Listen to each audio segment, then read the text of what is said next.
Good evening, friends. We are Apex Engineering Academy presenting this webinar on career guidance for diploma level government exams. Government exams may be state level exams or central level exams. Presented by me, that is Professor Sunil Agre.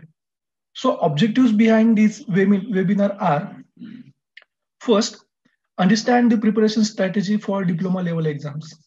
Diploma लेवलला ज्याही काही government exams होतात तर त्याच्या मागे जे काही preparation strategy कशी असली पाहिजे त्याचा एक आढावा आपण घेणार आहोत. यानंतर overview of generalize syllabus for preparation. State government आणि सेंट्रल गव्हर्नमेंट यांच्या वेगळ्या डिपार्टमेंटसाठी परीक्षा होतात, पण त्यांच्यासाठी एक जनरलाइज सिलेबस आहे, तर तो कसा आहे हे आपण बघणार आहोत. After that, understand the benefits of early career buildup and growth. आपण डिप्लोमा किंवा डिग्री करत आहात किंवा झालेली असेल तर यामध्ये आपण एक करिअरचा पार्ट झाला. मग हे करिअर अर्ली बिल्डअप म्हणजे जितक्या लवकर आपल्याला बिल्ड करता येणार आणि त्यातल्या ग्रोथ कशा करता येतील या गोष्टी आपण डिस्कस करणार आहोत. आणि त्यानंतर understand the logic behind the selection of post. बऱ्यापैकी तुम्हा सर्वांना माहिती आहे की गव्हर्नमेंट एक्झाम्स काय असतात. कदाचित हेही माहिती असेल की कुठल्या डिपार्टमेंटसाठी गव्हर्नमेंट एक्झाम्स कंडक्ट होतात. तर पण या एक्झाम्स क्रॅक करण्यासाठी, या पोस्ट क्रॅक करण्यासाठी काहीतरी लॉजिक पाहिजे, काहीतरी स्ट्रॅटेजी पाहिजे आणि ती स्ट्रॅटेजी आपण डिस्कस करणार आहोत. आणि आम्ही we are Apex Engineering Academy तुम्हाला तोच प्लॅटफॉर्म देण्यासाठी प्रयत्न करत आहोत. Selection levels for competitive exams. Engineer म्हटलं की 2 टप्पे येतात आपले, डिप्लोमा आणि डिग्री. जर आपण बघितलं की डिप्लोमा लेवलला सुद्धा काही गव्हर्नमेंट एक्झाम्स होतात आणि degree level that is your graduation त्या ठिकाणी पण काही एक्झाम्स होत आहेत. बऱ्यापैकी मुलांना हा अवेअरनेस आहे की ग्रॅज्युएशन और डिग्री कंप्लीट झाल्यानंतर काय करायचं, पण बऱ्यापैकी मुलांना माहितीच नसतं की डिप्लोमा नंतर फक्त डिग्री करण्याऐवजी आणखीही काही गोष्टी करता येतात आणि त्यातलाच एक पार्ट म्हणजे गव्हर्नमेंट एक्झामचं प्रिपरेशन. जर तसं बघितलं तर डिप्लोमा लेवलच्या ज्या एक्झाम्स आहेत त्या डायरेक्ट एक्झाम आहे. डायरेक्ट एक्झाम म्हणजे सरळ सेवा भरती ज्याला मराठीत म्हटलं जातं. अगदीच तुम्ही एमपीएससीच्या पोर्टलला जरी गेला तरी तिथं सिम्पली मेन्शन केलेलं असतं सरळ सेवा भरती, म्हणजे सरळ भरती. एक परीक्षा द्या, सिलेक्ट व्हा. सोपं आहे ना. तेच ग्रॅज्युएशन लेवल जर बघितले आपण तर त्या ठिकाणी तुमची जी एक स्क्रीनिंग केली जाते आणि ग्रॅज्युएशन लेवलच्या एक्झाम्सला थोडक्यात मराठीत म्हटलं जातं की स्पर्धात्मक परीक्षा, म्हणजे जे ती स्पर्धा आहे. मग तुमची स्क्रीनिंग होणार. प्रिलिम्स पहिला टप्पा, मेन्स दुसरा टप्पा, त्यानंतर इंटरव्ह्यू होणार आणि देन पुढे जाऊन सिलेक्शन होणार आहे तुमचं. राईट. मग हा विचार करा, समजा ग्रॅज्युएशन लेवलला तुम्ही महाराष्ट्र इंजिनिअरिंग सर्व्हिसेस ही एक्झाम देत आहात. समजा 100 मुलांनी प्रिलिम्स एक्झाम दिली, त्यातले कुठेतरी 50 किंवा त्यापेक्षा कमी लोक मेन्सला जाणार, स्क्रीनिंग झाली. त्यातले 10 लोक इंटरव्ह्यूला जाणार, पुढे आणखी स्क्रीनिंग झाली आणि कुठेतरी 1 किंवा 2 लोकांचं सिलेक्शन होणार. आपण एक रेशो मध्ये बोलतो.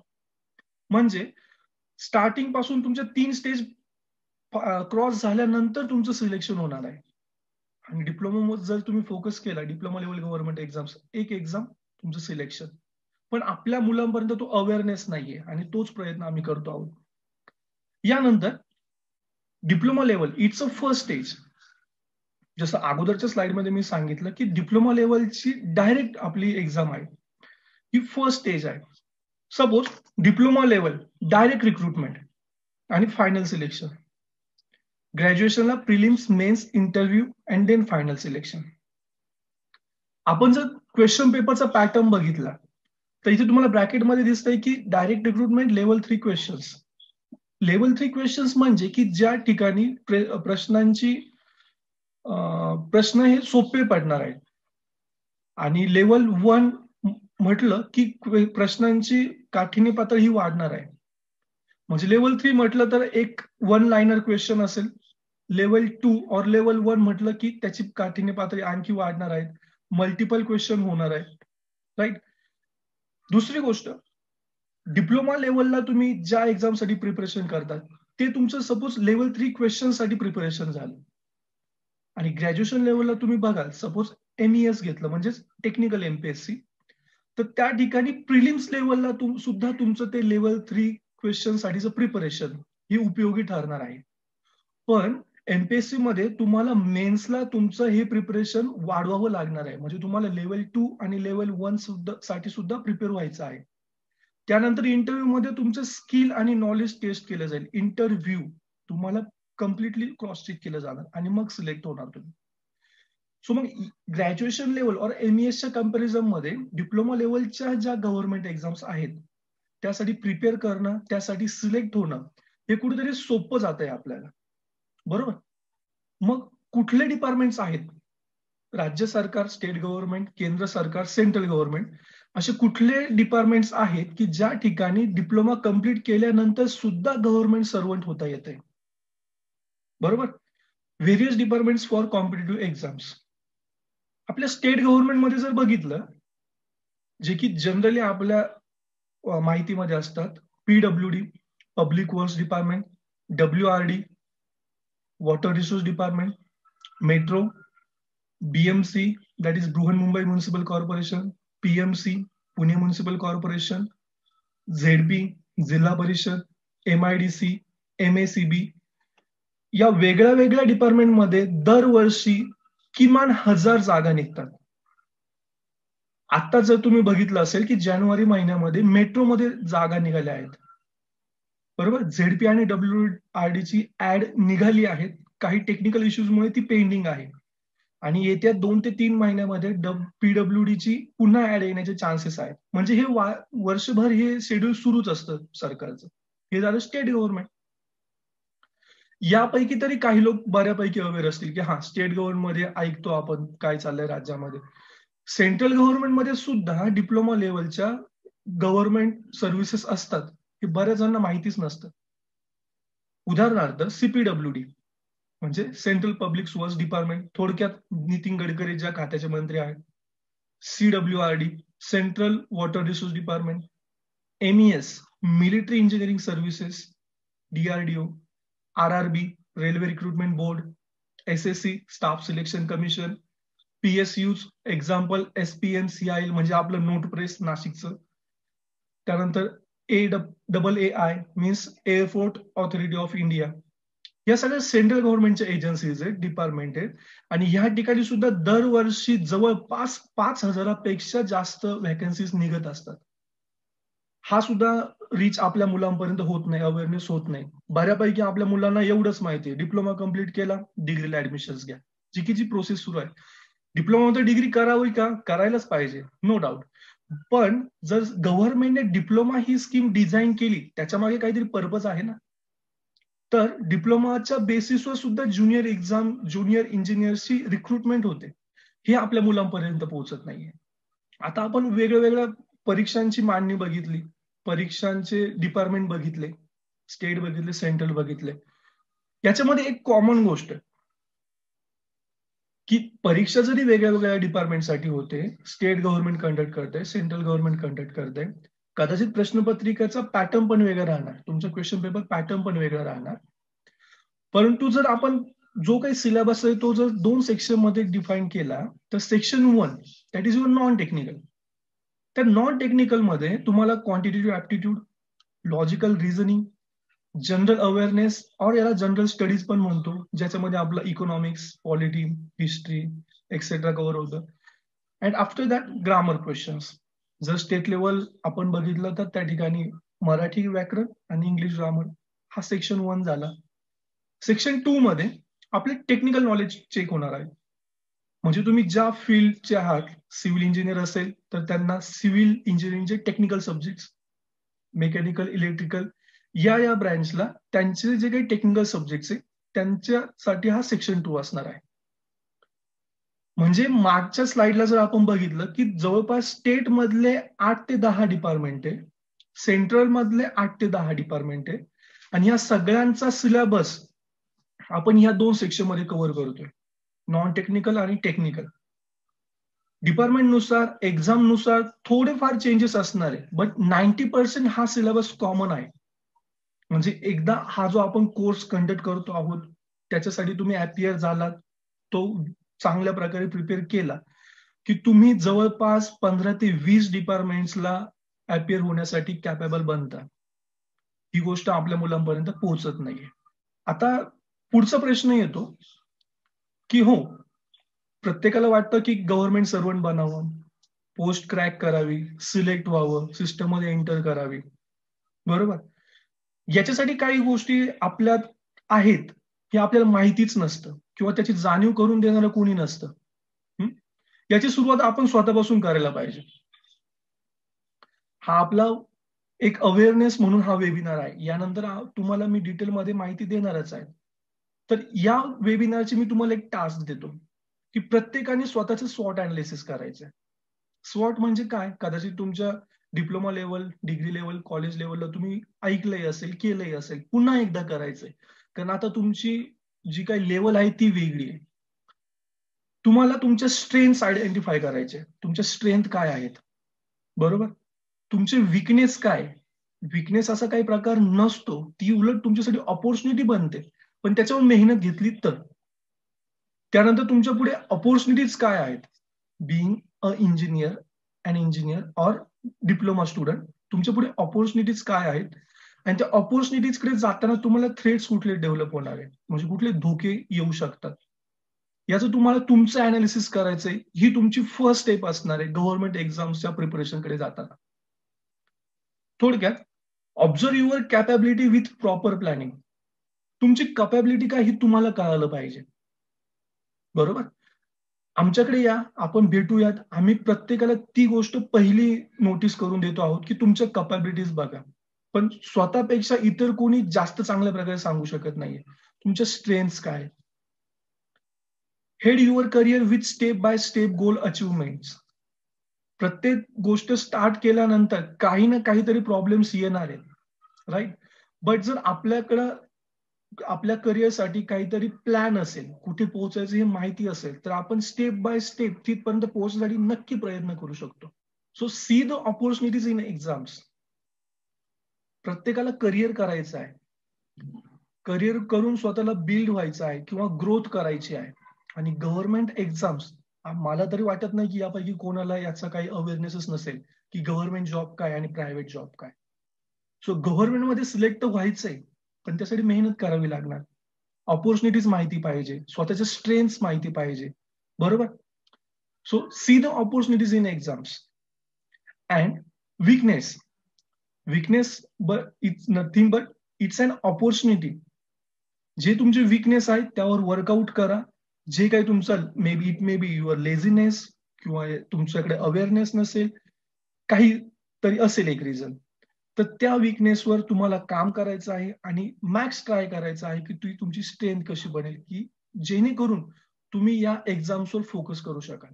आपण ऑब्जेक्टिव्ह मध्ये पण बघितलं किंवा यापूर्वीच्या ज्याही स्लाइड्स बघितल्या, की गव्हर्नमेंट डिपार्टमेंट बघितले, गव्हर्नमेंट एक्झाम्स बघितल्या, गव्हर्नमेंट एक्झाम द्यायची पण आपण बोललो, स्वॉट बोललो. हे कशासाठी करायचंय थोडक्यात? आपल्याला आपलं करिअर बिल्ड करायचंय. 10th नंतर आपण डिप्लोमा करतो आहोत, डिग्री करतो आहोत, कोणीतरी मास्टर्स करणार आहे, कोणी काय. हे सगळं तुमच्या करिअरचे पार्ट झाले. बट करिअर तुम्हाला फक्त शिकत राहायचंय की कुठेतरी स्टॅबिलिटी पण मिळवायची आहे. आणि आपल्या इंडियामध्ये जर बघितलं तर गव्हर्नमेंट सर्वंट सारखी स्टॅबिलिटी बहुतेक कुठे इतक्या लवकर मिळणार नाही किंवा ग्रोथ पण म्हटलं आपण. Set your career at the early of your age. Government servant diploma तुम्ही करता आहात, 10thला तुम्ही 16 इयर्स ओल्ड, 3 इयर्स मध्ये diploma complete, 19 year, 1 year preparation करा. डेडिकेटेडली केलं तर 1 इयर पण सफिशियंट होऊन जात आहे. वयाच्या 20 मध्ये जर तुमच्याकडे एक पोस्ट असेल, ती पण गव्हर्नमेंट पोस्ट, याच्यापेक्षा करिअर वेगळं काय असणार आहे? राईट? हा अवेअरनेस मुलांपर्यंत पोहोचत नाहीये. नंतर जर बघितलं आपण stability security of government jobs. 2021 मध्ये आहोत आपण. 2020 मध्ये काय झालं शेवटच्या 10 महिन्यात हे प्रत्येकाने बघितले आणि त्याचे कुठेतरी परिणाम आज पण 2021 मध्ये दिसत आहे. बऱ्याचशा स्टुडंट्सने घरात बघितलं असं की स्टॅबिलिटी काय असते, सिक्युरिटी काय असते, जेव्हा या प्रकारचे थ्रेट्स येत आहेत कोरोना सारखे, तर त्यावेळी एक्झॅक्टली कळतं की जॉब सिक्युरिटी काय असते. आणि गव्हर्नमेंट जॉब सारखी जॉब सिक्युरिटी ही कोणत्या जॉबमध्ये नाहीये. आज सकाळचीच न्यूज आहे की सेंट्रल गव्हर्नमेंटने त्यांच्या सगळ्या एम्प्लॉईजला 10% जवळपास महागाई भत्ता ज्याला म्हणतो आपण तो दिलाय. राईट. सो गव्हर्नमेंट जॉब म्हटलं की स्टॅबिलिटी आणि सिक्युरिटी तुमची आली. आणि जर तुम्हाला एक परीक्षा दिल्यानंतर जर ही स्टॅबिलिटी आणि सिक्युरिटी येत असेल तर तुमच्या आयुष्याचे पुढचे निर्णय घेण्यासाठी तुमच्याकडे सगळ्या गोष्टी अवेलेबल होत आहेत. तुम्ही रिसोर्सेस इझिली अवेलेबल करून घेता. बेनिफिट्स अँड वेजेस, एक आपण ज्याला सॅलरी म्हणतो, तुमचा पगार म्हणतो, याही व्यतिरिक्त असे अनेक बेनिफिट्स आहेत की जो तुम्हाला गव्हर्नमेंट जॉब मधून मिळणार आहे. पे कमिशन्स, प्रमोशन्स, मागच्या काही दिवसात तुम्ही ऐकलं असेल की 6 commission, 7 pay commission, right, promotions होत आहेत. या सगळ्या गोष्टी म्हणजे एक तुम्हाला स्टॅबिलिटी मिळते. स्टॅबिलिटी तुम्ही ठरवायची पुढे जाऊन की तुम्हाला अर्ली करिअर बिल्ड करून मिळवायची आहे की मग खूप फिरून जाऊन आणि मग कुठेतरी स्टार्ट करायचंय. सगळ्यात इम्पॉर्टंट, आपण ज्या सोसायटीमध्ये राहतो त्या ठिकाणी एक जनरल ऑब्झर्व करा की सोशल स्टेटस, गव्हर्नमेंट सर्वंटचं असलेलं सोशल स्टेटस आणि त्यापेक्षा वेगळं काहीतरी करत असलेल्या व्यक्तीचं सोशल स्टेटस. सो हे सगळे ऍडव्हान्टेजेस तुम्हाला यासाठी सांगतोय की हा अवेअरनेस आपल्या मुलांपर्यंत पोहोचत नाही. ते थोडक्यात आपण म्हणतो ना, कळतं पण वळत नाही, हा प्रकार आहे. दुसरी गोष्ट, मुलांमध्ये एक कॉन्फिडन्स नसतो की माझ्याच्याने होईल का, मी करू शकेल का. नक्कीच करू शकाल, कारण याच्यात वेगळं असं रॉकेट सायन्स काय नाहीये. काय पाहिजे तर तुमचं डेडिकेशन पाहिजे, तुमची सिन्सिअरिटी पाहिजे, करण्याची जिद्द पाहिजे की हो मी गव्हर्नमेंट मध्ये एक्झाम्स करणार आहे. तर का करणार आहे, तुमच्या आतून तुमच्या स्ट्रेंथला जर तुम्ही विचारलं तर आन्सर मिळणार. आणि तरीही होत नसेल तर एवढी गोष्ट लक्षात ठेवा की अर्ली करिअर बिल्ड करायचंय तुम्हाला. वयाच्या 20-21 मध्ये करिअर जर तुमचं बिल्ड होत असेल, एक स्टॅबिलिटी येत असेल, तर याच्यासारखी अचिव्हमेंट ती दुसरी काय असणार. So it's Apex, a logic behind selection. Yes, we are Apex Academy. आम्ही काय करत आहोत, we are going break through plan for strategic preparation of these exams. ज्याही काही एक्झाम्स आपण अगोदरच्या स्लाइड्समध्ये एनलिस्ट केल्या, त्या प्रत्येक एक्झामसाठी लागणारा जनरलाइज सिलेबस आणि त्या प्रत्येक एक्झामसाठी लागणारा गायडन्स, त्याच्यासाठी लागणारी स्ट्रॅटेजी आम्ही प्रोव्हाइड करत आहोत. Generalise exam preparation planning and strategy for all exams. तुमचा जो काही सिलेबस डिझाईन केला आहे, it may be section 1 non technical, it may section 2 technical. हा सिलेबस हा कम्प्लिटली असा डिझाईन करतो आहोत की ज्याने तुमच्या स्टेट लेवलच्या एक्झाम्स, सेंट्रल लेवलच्या एक्झाम्स या सर्वांचं प्रिपरेशन होणार आहे. राईट. देन एक्सपर्ट स्टाफ, जोही स्टाफ तुम्हाला टीच करणार आहे तो staff MPSC mains qualified, MPSC इंटरव्ह्यूला असलेले हे स्टाफ तुम्हाला टेक्निकल आणि नॉन टेक्निकल या दोन्ही गोष्टी तुमच्या कव्हर करणार आहेत. Test series and explanation sessions. तुम्ही आता डिप्लोमाचं जे एज्युकेशन घेतलं किंवा डिग्रीचं एज्युकेशन घेत आहात त्या ठिकाणचं क्वेश्चन पेपर पॅटर्न किंवा परीक्षा पद्धती आपण ज्याला म्हटलं ती एक वेगळी आहे. कदाचित आत्ताच्या ऑनलाईन एक्झाम मध्ये तुम्हाला थोडीफार आयडिया आली की एक क्वेश्चन असतोय, त्याच्या खाली 4 ऑप्शन आहे, त्यातला एक सिलेक्ट करायचं आहे. ही तुमची जी एक्झाम असणार आहे ही कम्प्लिटली ऑनलाईन होणार आहे और ऑफलाईन होणार आहे, बट ती एमसीक्यूच असणार आहे, मल्टिपल चॉईस क्वेश्चन. सो त्या क्वेश्चनसाठी टीचिंग तर लागणारच. त्याच्यानंतर तुम्हाला टेस्ट सिरीज पाहिजे, एमसीक्यू सॉल्व्हिंगची प्रॅक्टिस पाहिजे, तुम्हाला निगेटिव्ह मार्किंग काय असते हे कळालं पाहिजे. तुम्हाला टाइम लिमिट असतो की 90 मिनिट्समध्ये 1.5 अवर मध्ये तुम्हाला 100 क्वेश्चन्स अटेम्प्ट करायचे, काही वेळेला 2 अवर्स मध्ये 100 क्वेश्चन्स अटेम्प्ट करायचे. नॉन टेक्निकल, टेक्निकल या सगळ्या सब्जेक्ट्सला ऍट अ टाइम फोकस करायचंय. म्हणजे तुम्ही आतापर्यंत एक्झाम्स देत आहात तर त्याच्यामध्ये समजा तुमचा एक सब्जेक्ट घेतला तर त्याचेच 50 to 60 क्वेश्चन्स येत आहेत. इथे चॅलेंज वेगळं असणार आहे. तर त्यासाठी टेस्ट सिरीज सॉल्व्ह करून घेणं, एमसीक्यूची प्रॅक्टिस करून घेणं, ह्या गोष्टींवर आपण फोकस करणार आहोत. आफ्टर दॅट एक्सप्लेनेशन सेशन्स, म्हणजे तुमची टेस्ट सिरीज झाल्यानंतर तुम्हाला तुमच्या चुका कळल्या पाहिजे की मिस्टेक्स कुठे होत आहेत. कधी कधी मुलं, जसं तुम्ही आता ऑनलाईन एक्झाम्सला पण केलं असेल की क्वेश्चन येत नाही तरी आन्सर देऊन टाकलं, बघू काय होतंय ते. सो त्या ठिकाणी मग तुम्ही काहीतरी टिक केलाय, तो चुकलाय, मग चुकला का आणि ऑप्शन जो करेक्ट आहे तो करेक्ट का, त्याचं एक्सप्लेनेशन सेशन्स तुमच्याकडून करून घेतले जाणार आहे. सगळ्यात महत्वाची गोष्ट की हा झाला कॉमन प्लॅटफॉर्म, पण इथेच न थांबता की प्रत्येक स्टुडंटकडे पर्सनल गायडन्स अवेलेबल असणार आहे. प्रत्येक मुलाला पर्सनली काउन्सिलिंग केली जाणार आहे. जे मी स्वॉट तुम्हाला करायला सांगितलं, स्ट्रेंथ, विकनेसेस, ऑपॉर्च्युनिटीज, थ्रेट्स, हे मी स्वतः तुमच्याकडून करून घेणार आहे.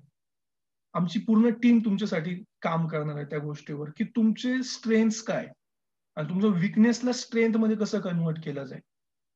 तुमचं ऍडमिशन झाल्यानंतर तुमची जी काही पर्सनॅलिटी आहे आज, आणि तुम्ही कोर्स कम्प्लीट केल्यानंतर जेव्हा जाणार आहात, तुम्हाला तुमचा फरक जाणवेल. पर्सनल गायडन्स मध्ये तुम्हाला नोट्स कशा बनवायच्या याच्याबद्दल डिटेल गायडन्स केला जाईल. त्यानंतर एमसीक्यू सॉल्व्हिंगच्या टेक्निक्स असतात. एमसीक्यू सपोज काही वेळेला आपल्याला हिंट मिळते, अरे हा 4 ऑप्शन्स दिसतात, 2 क्वेश्चन मध्ये कन्फ्युजन होते, 2 तर 100% माहिती नाहीये. मग त्यावेळेला काय ट्रिक्स वापरायच्या आणि मॅक्झिमम ते उत्तर बरोबरच कसं आणायचं, याच्यासाठी काही टेक्निक्स आहेत, त्या तुम्हाला दिल्या जाणार आहेत. सो ओव्हरऑल अपेक्स इन्स्टिट्यूटमध्ये, अपेक्स अकॅडमीमध्ये तुमच्याकडून कम्प्लीट तयारी करून घेतली जाणार आहे. सेंट्रल लेवलच्या एक्झाम्स असोत, स्टेट लेवलच्या एक्झाम्स असोत, त्या कसं तुम्ही एका कोर्समध्ये वेगवेगळ्या डिपार्टमेंटच्या परीक्षा देऊ शकतात आणि लवकरात लवकर तुमची गव्हर्नमेंट एक्झाम कशी क्रॅक होईल यासाठी आम्ही कम्प्लिटली प्लॅन करतो आहोत. या कम्प्लीट वेबिनारमध्ये तुम्हाला आयडिया आली असेल. आता तुमचं काम काय, तर तुम्हाला ज्या काही लिंक्स दिसत आहेत, do join us at following link, एक तुम्हाला व्हॉट्सअपची लिंक दिली आहे ग्रुपची. मे बी काही मुलं जॉईन झाले असतील त्या ग्रुपला, आणि जे जॉईन नसणार आहेत तर त्यांनी या लिंक द्वारे व्हॉट्सअप ग्रुपला जॉईन व्हायचे. त्या ठिकाणी तुम्हाला वेळोवेळी काही नोटिफिकेशन्स मिळणार आहे, काही स्टडी मटेरियल मिळणार आहेत, राईट. याच्याही पुढे जाऊन जर तुम्हाला वाटत असेल की नाही, तुम्हाला 1 to 1 डिस्कस करायचं आहे, आम्हाला भेटून काही डाऊट्स क्लिअर करायचे असतील, ते परीक्षेबद्दलचे असतील किंवा आणखी काही असतील, do visit our branch, that is Apex Engineering Academy, near K College of Engineering, Nashik, right. त्याही अगोदर तुम्हाला वाटत असेल तर तुम्ही स्क्रीनवर दिसत असलेल्या कॉन्टॅक्ट नंबरला कॉन्टॅक्ट करू शकता, फोनवर पण डिस्कस करू शकता. We are here. It's not enough. We are meeting again for detailed analysis of each exam on next Saturday. ज्याही तुम्हाला परीक्षा सांगितल्या तर त्याच्या एक्झामचं अनालिसिस घेऊन आपण पुढच्या शनिवारी पुन्हा भेटणार आहोत. So do register with us and ready to get set go. Your doubts, you can put your doubts, text your questions. तर आपल्याला काही क्वेश्चन्स येत आहेत. सर एक्झाम कोणकोणत्या आहेत, प्रणव विचारतो आहे. एक्झाम स्टेट गव्हर्नमेंटच्या बघितल्या तर PWD, WRD, BMC, ZP. Central लेवलच्या बघितल्या तर स्टाफ सिलेक्शन कमिशन, त्याच्या अंडर होणाऱ्या सीपीडब्ल्यूडी, सीडब्ल्यूआरडी, एमईएस, राईट. त्यानंतर मयूर चौधरी, क्लास कधी स्टार्ट करता आहेत सर? तर आपले क्लास 5 तारखेपासून म्हणजे मंगळवार परवापासून स्टार्ट होत आहेत. तुम्हाला नोटिफाय करेलच मी तसं. त्यानंतर सर एक्झाम बद्दल डिटेल द्या, नेक्स्ट वेबिनार त्यासाठीच प्लॅन केला आहे. आणि तरी तुम्हाला जर वाटत असेल तर तुम्ही फोन कॉल करू शकता, तुम्ही ब्रँचला येऊन क्वेश्चन्स विचारू शकता, तुमच्यात काय डाऊट्स असतील सगळे क्लिअर करूयात आपण. ऑनलाईन क्लास झूमवर असेल का, रोशन जाधव विचारतोय. नाही, ही बॅच आपण कम्प्लिटली ऑफलाईन कंडक्ट करतो आहोत, कारण ऑनलाईन मोडचे काही रिस्ट्रिक्शन्स आहेत, कदाचित तुम्ही तुमच्या युनिव्हर्सिटी एक्झाम्स मध्ये बघितलं असेल. सो एक नॅचरल प्रोसेस म्हटलं टीचिंगची तर ती ऑफलाईन आहे. सो आपण ऑफलाईनवर जास्त फोकस करतो आहोत. त्यानंतर व्हॉट्सअप ग्रुप लिंक, मी तुम्हाला व्हॉट्सअप लिंक ग्रुपला टाकलेली आहे, ती पुन्हा मी तुम्हाला शेअर करतो. मिहीर कुलकर्णी विचारतो. पुणे मेट्रो एक्झाम बद्दल डिटेल्स, तुम्हाला या डिटेल्स पूर्णतः मी सेंड करण्याचा प्रयत्न करतो. या व्यतिरिक्त आणखी काही प्रश्न?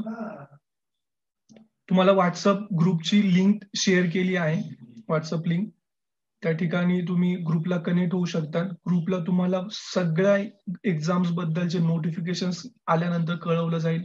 एक्झामच्या प्रिपरेशन स्ट्रॅटेजी सांगितल्या जातील. अथर्वा मिसार म्हणतोय की कोर्स ड्युरेशन, आपलं कोर्स ड्युरेशन जवळपास 3 महिन्याचं असणार आहे आणि रोज तुमचे जवळपास 4 ते 5 तासासाठी लेक्चर कंडक्ट केले जाणार. रोज तुमचं टेक्निकलचं लेक्चर आणि नॉन टेक्निकलचं लेक्चर होणार आहे. आणि त्याच्याच सोबत समजा तुमची मॅक्स चान्सेस आहेत की या 2 महिन्यामध्ये ऍडव्हर्टाईज येईल. सपोज जर कुठली ऍडव्हर्टाईज आली नाही तर ज्या वेळेला ऍड येईल, समजा एखादा महिना डिले झाला तर ज्यावेळी ऍड येईल त्याच्या अगोदर तुमचे क्रॅश कोर्स टाईप पुन्हा एकदा सगळी रिव्हिजन करून घेतली जाईल. Bhabha atomic recruitment civil syllabus तुम्हाला मिळून जाईल. जनरलाइज जो बारचा एक्झामचा सिलेबस आहे तो अगेन सेम असणार आहे, technical and non technical. Non tech म्हटलं की त्याच्यामध्ये तुमचा क्वांटिटेटिव्ह ऍप्टिट्यूड, रिझनिंग आणि ग्रामर जीएस चा पार्ट येतो. आणि टेक्निकल मध्ये थोडक्यात तुम्ही जे डिप्लोमाचे एक्झाम सब्जेक्ट बघितले आहेत बऱ्यापैकी ते सगळे सब्जेक्ट असणार आहे. आज तुमचे जे काही डाऊट्स क्रिएट होतील कारण आता तुमच्या डोक्याच्या दार खिडक्या उघड्या झाल्या आहेत. विचार करा. नेक्स्ट वीक, नेक्स्ट सॅटरडे आपण पुन्हा भेटतो आहोत. तुम्ही फोनवर इन्क्वायरीज करू शकता, तुम्ही ब्रँचला येऊन व्हिजिट करू शकता. आज कनेक्ट झाल्याबद्दल सर्वांचे धन्यवाद. Thank you. Stay connected with us.